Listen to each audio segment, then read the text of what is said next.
आज पढ़ते हैं अपन दोहरा रुधिर परिसंचरण तंत्र। तो दोहरा रुधिर परिसंचरण तंत्र किसे कहते हैं?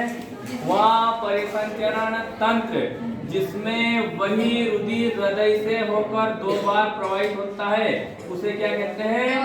दोहरा परिसंचरण तंत्र या दोहरा रुधिर परिसंचरण तंत्र, डबल ब्लड सर्कुलेशन इसको कहा जाता है। क्योंकि मानव का हृदय कितने कोष्ठ में बटा होता है? 4 कोष्ठ। दाया अलिंद, दाया निलय, बाया अलिंद और दाया अलिंद, दाया अलिंद, बाया अलिंद, दाया निलय और बाया निलय 4 कोष्ठ में बटा होता है। इसलिए मनुष्य में जो रुधिर परिसंचरण तंत्र पाया जाता है कौन सा पाया जाता है? दोहरा परिसंचरण तंत्र पाया जाता है। दोहरा परिसंचरण तंत्र इसका अध्ययन 2 बिंदुओं का अंतर्गत किया जाता है। कौन कौन सा? पहला परिसंचरण तंत्र रहता है दैहिक परिसंचरण। कौन सा रहता है? सिस्टमेटिक सर्कुलेशन या दैहिक परिसंचरण। अपन जानते हैं कि जो दोनों नीलय रहते हैं उन दोनों नीलय से 2 महाधमनियां जुड़ी हुई होती है। बाएं वाला जो नीलय रहता है इस बाह्य नीलय से दैहिक महाधमनी, ये वाली जो धमनी इसका नाम क्या है? सिस्टमेटिक एओर्टा या दैहिक महाधमनी होता है।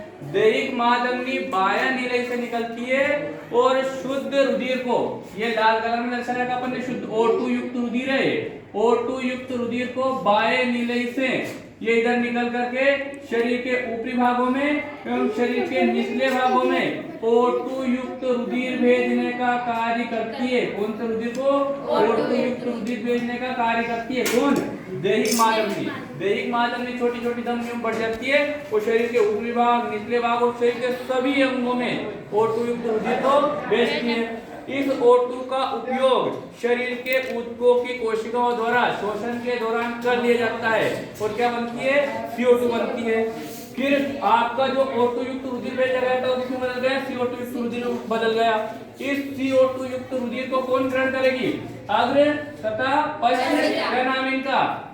अग्र महाशिरा और अग्र महाशिरा और पश्चिम महाशिरा के द्वारा ग्रहण किया जाता है और अग्र तथा पश्चिम महाशिरा इस CO2 युक्त रुधिर को इकट्ठा करके कहाँ ले आएगी? किसमें ले आएगी? बाएं आलिंद में, सॉरी दाएं आलिंद में दाया रहेगा ना। कौन सा आलिंद में ले आएगी? बाएं आलिंद में ले आएगी। यहाँ तक की जो घटना रहती है क्या कहलाती है? दैहिक परिसंचरण। वहाँ परिसंचरण तंत्र जिसमें O2 युक्त रुधिर को शरीर के विभिन्न भागों में ले जाया जाता है तथा शरीर के विभिन्न भागों से CO2 युक्त रुधिर को हृदय में लाया जाता है, दैहिक परिसंचरण कहलाता है। इसमें दैहिक महाधमनी बाएं नीलय से निकल करके शरीर के विभिन्न भागों में ऑक्सीजन युक्त रुधिर को ले जाती है। ऑक्सीजन का प्रयोग शोषण के दौरान कर लिया जाता है। फिर CO2 बनती है या CO2 रक्त मिल जाती है जिसके कारण रक्त का रंग कैसा हो जाता है? नीला हो जाता है। नीला हो जाता है, CO2 मिलने के कारण नीला हो जाता है। इस कारण अपन ने इस चित्र में इसको थोड़ा डार्क कलर से दर्शाया है। शुद्ध रुधिर को अपन ने लाल कलर से दर्शाया है। इस CO2 युक्त रुधिर को अग्र और पश्चिम महाशिरा इकट्ठा करेगी और कहाँ ले आएगी? दाया आलिंद में ले आएगी। तो ये दैहिक परिसंचरण कंप्लीट हो जाता है। दूसरा परिसंचरण रहता है पल्मोनरी परिसंचरण। पल्मोनरी परिसंचरण या पल्मोनरी सर्कुलेशन मतलब यानी कि फेफड़ों में रुधिर का जाना और वापस आना क्या कहलाता है? पल्मोनरी परिसंचरण कहलाता है। अपन फिर जानते हैं कि जो दाया नीलय रहता है, कौन सा नीलय? दाया नीलय रहता है। इस दाएं नीलय से कौन सी धमनी जुड़ी रहती है? पल्मोनरी धमनी, पल्मोनरी महाधमनी जुड़ी होती है जो विभाजित होकर पल्मोनरी धमनी बनाती है। ये पल्मोनरी धमनी कहाँ से निकलेगी? यहाँ से देखो आप, किससे निकल रही है? दाएं नीलय से। और दाएं नीलय से निकल करके दोनों फेफड़ों में कौन से रुधिर को ले जा रही है? CO2 युक्त रुधिर को ले जा रही है। इसलिए अपन ने इसको गहरे कलर, काले कलर से इसको दर्शाया है। और ये CO2 युक्त रुधिर फेफड़ों में जाकर के ऑक्सीजनेटेड हो जाता है, CO2 निकल जाती है और वापस रुधिर में क्या मिल जाएगी? O2 मिल जाएगी। इस O2 को वापस कोरोनरी शिरा या किसके द्वारा ग्रहण कर लिया जाता है? पल्मोनरी शिरा के द्वारा। कौन ग्रहण कर लेगी? पल्मोनरी शिरा ग्रहण कर लेगी और कहाँ ले आएगी? ये वापस किसमें ले आएगी? बाएं आलिंद में। किसमें ले आएगी? बाएं आलिंद में ले आती है। इसे क्या बोलेंगे अपन? पल्मोनरी परिसंचरण। वहाँ परिसंचरण जिसमें हृदय से रुधिर फेफड़ों में जाता है तथा फेफड़ों से वापस हृदय में आता है पल्मोनरी परिसंचरण कहलाता है। इसमें ले जाने वाली धमनी कौन है? पल्मोनरी धमनी दाएं नीले से निकलेगी और फेफड़ों में CO2 युक्त ले जाएगी और पल्मोनरी सिरा फेफड़ों से O2 युक्त रुधिर को वापस लाएगी, बाएं आलिंग में लेकर के आएगी।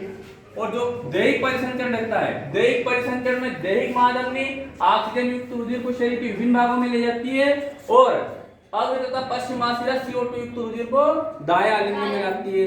इस तरह से पूरा रक्त परिसंचरण पूर्ण होता है। क्योंकि अब आप इस चीज को देखो, हृदय रक्त यहाँ से प्रारंभ हुआ, O2 युक्त रुधिर है। कौन सा रुधिर है? O2 युक्त रुधिर। यहाँ से आकर के कहाँ गया?